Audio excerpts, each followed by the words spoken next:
this tariff situation coming out of D.C., is that going to spark a tariff war? Is that going to derail this bull market that we've seen over the last 20 or so months, or especially since the elections? Is it going to derail the post-election bull market? What are your thoughts on all this, Jeff?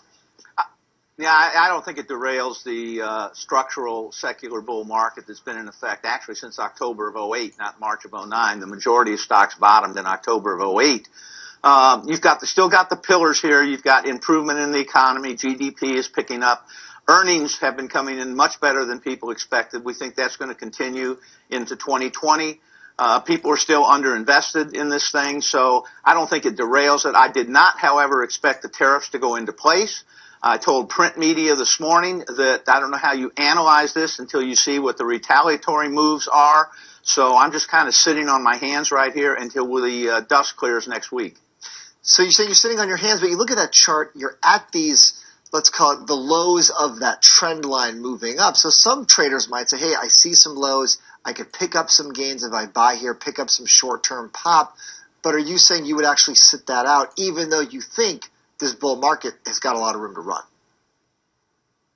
Yeah, the rarest commodity on Wall Street, Eric, is patience. And typically, markets, when they get into one of these downside schemes, don't bottom on a Friday. In fact, my mantra of 47 years in this business is never on a Friday. The markets give investors over the weekend to brood about it, tell their wives they can't have the new Mercedes-Benz. They come in sell mode, upset in Monday, Tuesday, which typically leads to turning Tuesday. That's what happened at the selling climax lows on February 6th. You got the subsequent throwback rally that we said would fail. You came back down and made an undercut low of the February 6th selling climax lows, and we actually told investors to buy that undercut low. What about this tariff in the context of a black swan event? I mean, black swans, I think, were about things you can't see coming. The tariffs were something that you could see coming because it had been talked about. It was a known unknown. We just didn't know what they were going to do. Now we know what they're going to do. How do you deal with that impact into the markets that I think a lot of people simply weren't expecting? Certainly a lot of traders were not expecting. Yeah, and I was one of them not expecting. And your point about a black swan event, I mean, if this thing boils over into a full-blown trade war, and I would add that I don't think this is about China. I think this is more about NAFTA and sending a warning shot to Mexico and Canada, our two biggest trading partners.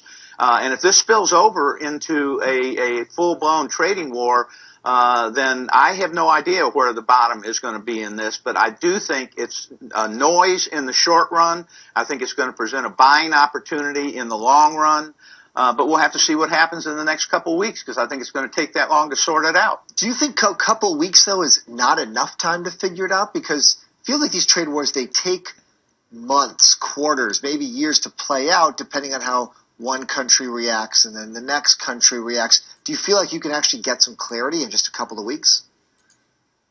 Well, I think when George W. Bush put in tariffs, it took 2 years for the World Trade Organization to actually reverse those tariffs. So your point there is absolutely on spot.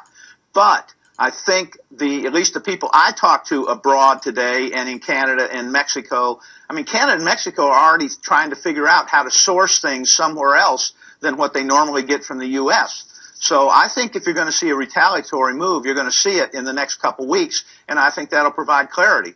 What about the fact that so much of the revenues in the S&P 500 are foreign revenues? So how do you think this plays out just from a bottoms-up analysis of how these 500 companies get their money, who they sell to, where it comes from? Do you think this could individually just bring a lot of company earnings down? Well, that's a fair point. I also think you're going to get kind of a push on input costs, and that could impact profit margins, which would make the earnings estimates for this year and the out years probably not as high as they are right now. It's a fair point. But I would also add that the small cap and mid cap complex, which is Raymond James's sweet spot, in fact, our big small and mid cap conference is commencing on Sunday over in Orlando. It could be a sweet spot for them as opposed to the ones that derive a lot of their revenues from abroad.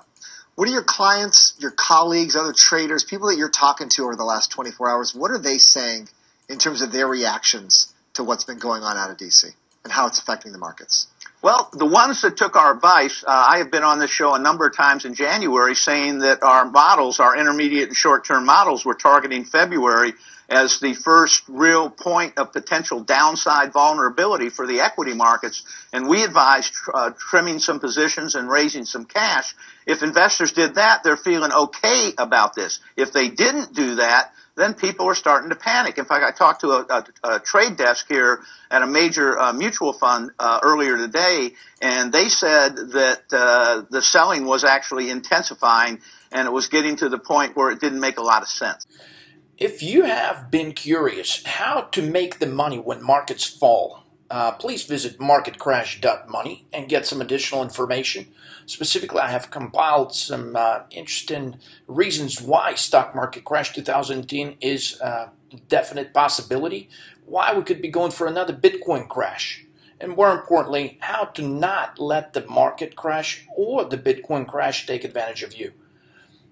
Find out how to profit. If you're a new trader or an experienced trader, but you're looking for new ideas, new ways how to take advantage of the market fall, because quite honestly, markets do fall much, much faster than they go up. So it represents, for a trader, a great opportunity to profit on the opposite direction of the market in a much shorter time frame and oftentimes maximize much bigger returns. So if interested in knowing the ways how I trade weekly options for huge profits as much as 3,800% to 5,000% on certain days, get in touch with me. Visit this link right here, how to profit, read some information, and schedule your consultation. I'll be glad to help out and get somebody on the right track and show you some of my profitable ideas and share some experience which I've accumulated over the last 30 years trading weekly options. Thanks for watching. I hope this was helpful. We'll see you soon.